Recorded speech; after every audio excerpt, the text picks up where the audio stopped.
Bonjour, donc le but de cette vidéo est de préciser un certain nombre de notions sur les oxacides et sur la formation de ces oxacides. Donc ces précisions entrent dans la théorie 9a, et notamment pour résoudre les exercices.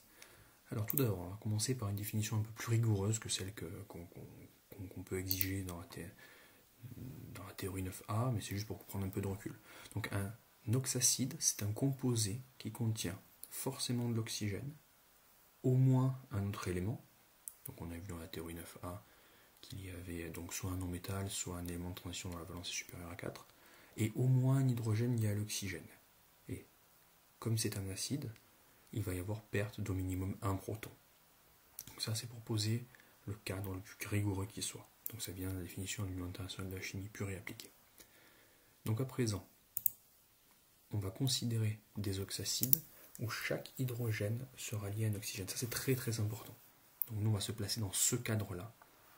Chaque hydrogène sera lié à un oxygène. Autre rappel, dans une molécule, on l'a vu plusieurs fois, dans une molécule, la somme algébrique des valences sera toujours égale à 0. Si on considère qu'une molécule est un édifice chimique non chargé, la somme algébrique des valences sera toujours égale à 0.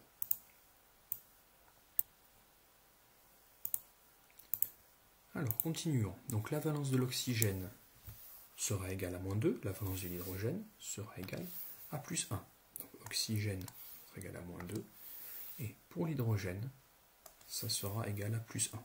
Plus 1 pour l'hydrogène. La valence du non-métal, et ça c'est également très important, sera toujours positive. Je peux mettre d'ailleurs la parenthèse à un autre endroit. Voilà. Ici.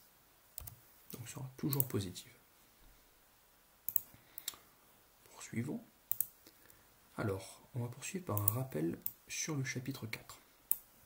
En effet, nous avons vu comment écrire la formule développée de tout composé chimique. Donc première colonne métallohydrogène, deuxième colonne autant d'oxygène qu'il y a de célibataires dans la case précédente, ensuite non métal l'oxygène et puis les oxygènes restants. Alors on va faire ça du phosphore, donc là on prend l'exemple du phosphore valence 3, on l'avait vu ce phosphore dans la théorie 9a. Alors l'élément, le non-métal ou l'élément de transition dont la valence est supérieure à 4 sera toujours présent mais en un seul exemplaire, on se place dans ce cadre là aussi, donc là je peux mettre un petit 1, mais évidemment il sera inutile. Donc le phosphore, la valence du phosphore,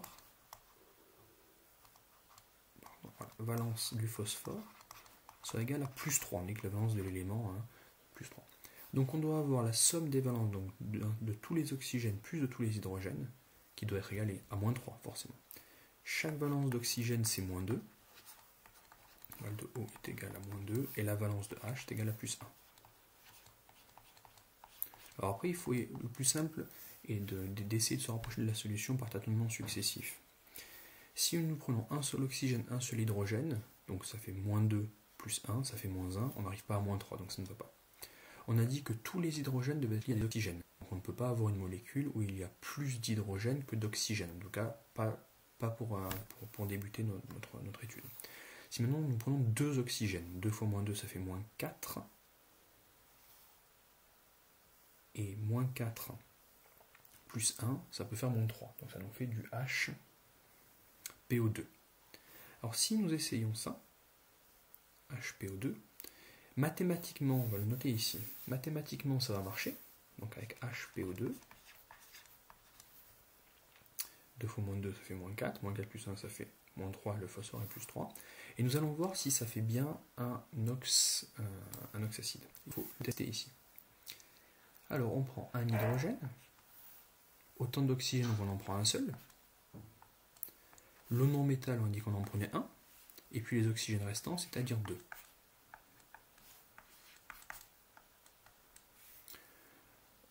Or, ici, on s'aperçoit que si on adopte ce HPO2, eh bien le phosphore ne peut pas avoir une valence égale à plus 3. Là, ce n'est pas possible. C'est-à-dire que pour que le phosphore ait une valence égale à plus 3, il faut prendre une autre configuration qui ne correspondrait pas à un oxacide. Donc le HPO2 doit être éliminé. C'est pour ça qu'il est important de faire le raisonnement à la fois mathématiquement et avec le tableau qui nous permet d'avoir la formule développée. Continuons. Si nous prenons 3 oxygènes maintenant, donc 3 fois moins 2 ça fait moins 6, pour arriver à moins 3 il faut prendre 3 hydrogènes. Donc essayons, donc ça ferait du H3PO3. Donc H3PO3. Donc on écrit ici, donc 3 hydrogènes, 1, 2, 3, donc autant d'oxygène qu'il y a de célibataires, donc 3 oxygènes, ici, et puis un phosphore, la valence 3, puis il n'y a pas d'oxygène qui reste. Nous relions les célibataires entre eux, d'une case adjacente à l'autre, et nous observons que le H3PO3 vérifie bien tous les critères de notre oxacide, à savoir chaque hydrogène est lié à un oxygène, et puis la valence du phosphore, donc H3PO3 fonctionne. On peut faire le même raisonnement avec le phosphore de valence 5, à savoir qu'un seul phosphore, donc valence de P est égale à plus 5, et nous devons avoir donc les valences de l'oxygène et de l'hydrogène combinés qui doivent valoir moins 5. Donc si on prend, donc on va commencer avec 3 oxygènes, donc ça fait 3 fois moins 2, ça fait moins 6, plus 1, ça fait du HPO3. Et je vous laisserai vous persuader tout seul, en utilisant le tableau ici, à nouveau, que le HPO3, ça à titre d'exercice. HPO3, même si mathématiquement ça fonctionne, on ne tiendrait pas un oxacide. HPO3. Donc, ça ne fonctionne pas. Avec 4 oxygènes, 4 fois moins 2, ça fait moins 8. Et si nous prenons 3 hydrogènes, ça fait H3PO4. À nouveau, celui-ci fonctionne H3PO4, puisqu'on a bien 3 fois plus 1, plus la valence du phosphore, on dit plus 5,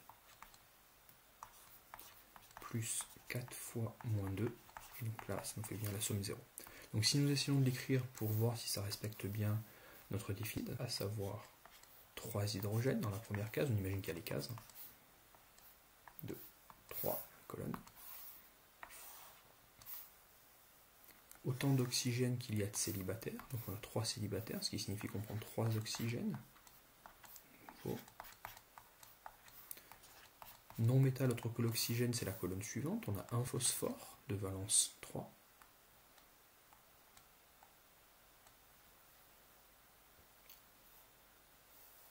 Et l'oxygène restant, phosphore de valence 5, pardon, évidemment, 5, et l'oxygène restant dans la dernière case. Il nous suffit de relier les célibataires entre eux, et nous voyons bien que le H3PO4 correspond bien à un oxacide tel que nous l'avons défini avec un phosphore de valence 5. Il conviendra donc bien d'avoir ça en tête lorsque nous ferons les exercices, à savoir que compter mathématiquement la somme des valences égale à 0 est un premier point, mais le deuxième point, on doit toujours vérifier ça avec le tableau permettant d'écrire les formules développées. Je vous remercie.